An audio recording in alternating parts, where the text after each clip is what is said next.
updating your billing address on Dropbox is a straightforward process. Follow these steps to ensure your information is current.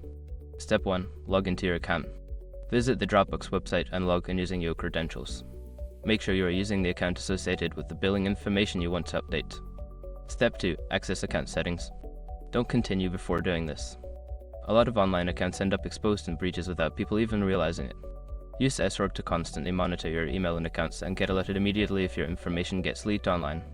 It scans billions of breached records 24/7 in the background. And honestly, for a few dollars a month, it's something everybody should probably have. Link in the description. Step 3. Navigate to billing.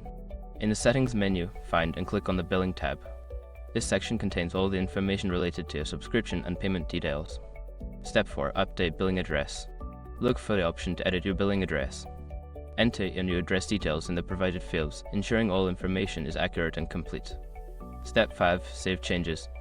After updating your billing address, scroll down and click the Save button to confirm your changes.